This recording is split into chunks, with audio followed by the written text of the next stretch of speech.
kapreni. Stress ako mga kapreni, nami-miss ko na kasi si Daddy Chester.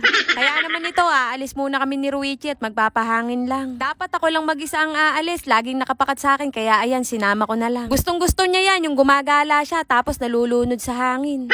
Nalulunod nga ba ang tawag doon? Basta yun na yun. Lalo ako na-stress mga kapreni, nakita ko itsura ko ngayon. Dalawa pa lang ang anak ko pero parang, naku po, nakakainis talaga mga kapreni. Kahit anong anggulo ko, hindi pa rin ako gumaganda. Pero okay lang yun, bawi naman ako sa mga anak ko.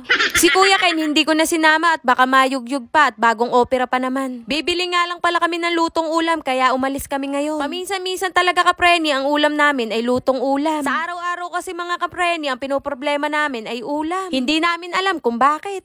Ang hirap kasi mag-isip lalo na kung walang isip. Joke lang mga kapreni, basta naisipan lang namin lutong ulam ang ulam namin ngayon. Kunyari, lutong ulam lang talaga ang gusto namin ulamin ngayon pero ang totoo, nagtitipid talaga kami. Huwag nyo kaming ichichismis mga kapreni, sa atin lang to. Bumili lang kami saglit ng lutong ulam pero ang itsura ni Ruichi parang kahapon pa kami bumabiyahe. Bad trip yata siya kasi pauwi na kami. Patulog na siya dyan mga kapreni, pinipigilan ko lang, wala lang, trip ko lang, binubuisit ko lang siya. Pagdating ko, pinapakain na kagad ako ni nanay kaya sabi ko, saglit lang nanay, bubuksan ko lang muna yung ulam at ibibidyo ko pa. Minudo na may sabaw kapreni. At ito rin mga kapreni, dinuguan na may sabaw. 50 pesos ang isang order sa ulam. Pero parang 30 pesos lang to mga kapreni. Pero dati pa yung 30 pesos, ngayon kasi napakamahal ng bilihin ngayon. Kaya naman ang ulam namin na to mga kapreni, paabutin ko pa to hanggang mamaya. Sakto nga to kapreni, may mga sabaw lang, ulam na.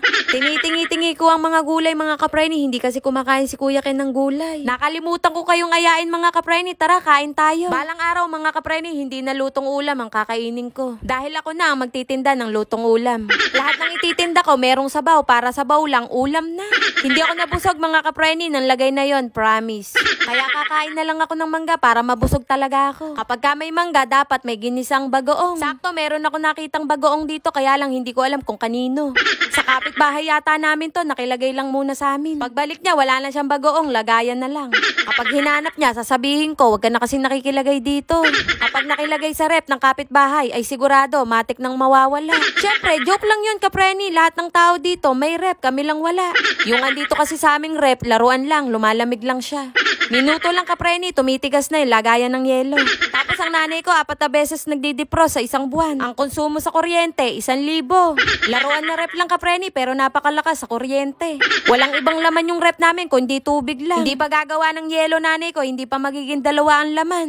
Mangga ang kinakain ko na sinasawsaw ko sa bagoong, pero ang chismis ko sa inyo, refrigerator.